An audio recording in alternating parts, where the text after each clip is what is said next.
Joseph, du livre de la Genèse, représente en type le Seigneur Jésus, le vainqueur par excellence.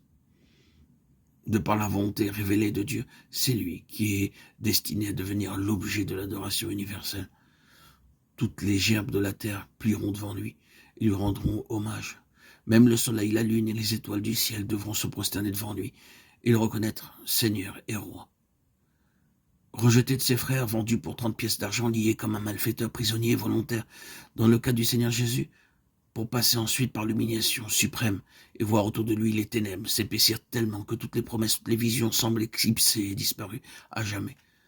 Il a dû passer par toutes ces choses avant de parvenir au trône. C'est par ces étapes-là qu'il est arrivé à la gloire, notre grand vainqueur. C'est pourquoi, parce qu'il a été obéissant jusqu'à la mort, c'est pourquoi Dieu l'a souverainement élevé, parce qu'il a accepté la mort. Dieu lui a donné toute la gloire du ciel. Tout cela, c'est Joseph. Or, si vous voulez, Joseph en est le type. Or, la figure qui ressort le plus à côté de celle de Joseph, c'est sans contredit celle de Benjamin. Benjamin représente aussi le vainqueur, mais du côté des croyants. C'est un type des vainqueurs de l'Apocalypse. Étudiez un peu Benjamin, vous verrez tout le bien que vous en retirerez. Il y a une individualité à part qui le distingue nettement de ses frères. Au sein du peuple de Dieu, Benjamin représente les vainqueurs. De même qu'au commencement, Jacob distingua Joseph entre ses frères et lui voua une affection toute spéciale. Ainsi fera-t-il plus tard pour Benjamin, sur lequel il reporte dans sa vieillesse tout l'amour qu'il avait témoigné à Joseph.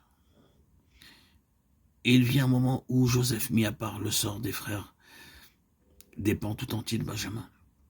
À la lumière de l'ensemble des Écritures, Benjamin nous apparaît comme le vainqueur au milieu de ses frères. Par rapport à Joseph, les 10 autres frères sont à une certaine distance, il n'y a aucune proximité entre eux et le trône. Vous rendez-vous compte à quel point la distance, là, est morale et spirituelle, autant que matérielle et physique. Entre eux et lui, tout parle de distance. Il n'y a pas de vraie communion. Oh, Joseph la désire, cette communion. Il soupire après tout ce qu'elle doit lui apporter, mais il ne peut pas la voir encore. Benjamin n'est pas là. Et parce qu'il n'est pas là, la distance et la séparation subsistent pour les frères. Jamais vous ne pourrez voir ma face, leur dit-il en substance. Jamais vous ne goûterez de ma communion si vous ne m'amenez pas Benjamin.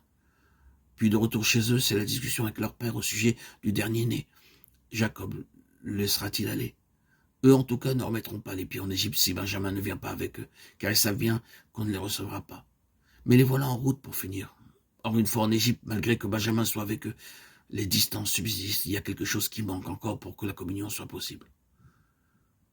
Pourtant, à distance, Joseph a reconnu Benjamin.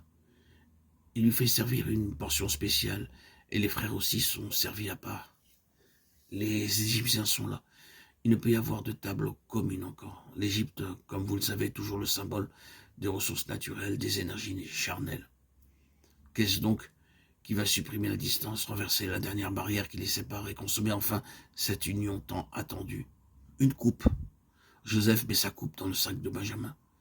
La caravane se remet en route avec dans le sac de Benjamin la coupe d'argent du maître du pays.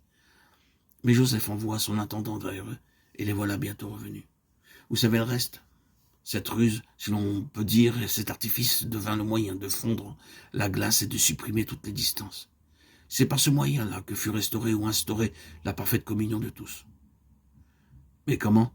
Pourquoi ce moyen-là? Pourquoi la coupe? La coupe d'argent, la coupe de Joseph?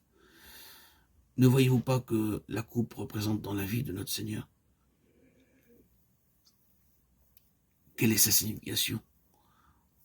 Mon Père, s'il n'est pas possible que cette coupe s'éloigne sans que je la boive, que ta volonté soit faite. Ainsi, nous comprenons bien qu'au vainqueur, une coupe est réservée. Jésus avait dit à ses disciples, « Pouvez-vous boire la coupe que je dois boire ?»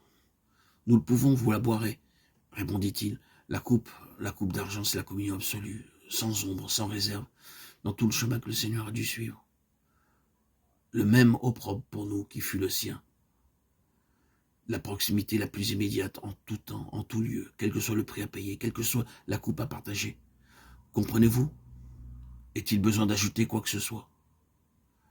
Telle est l'histoire. Ce qui aux yeux du monde pouvait paraître un expédient était en réalité l'expression d'une sagesse profonde inspirée par un seul mobile, l'amour. Qu'ils deviennent un par cette coupe. Ce que l'esprit écrit dépasse en profondeur tout ce que la sagesse humaine peut concevoir. Et ce qui passe inaperçu aux yeux de la chair exprime en réalité ce qu'il y a de plus beau dans l'amour de Dieu, dans la sagesse dont il fait preuve.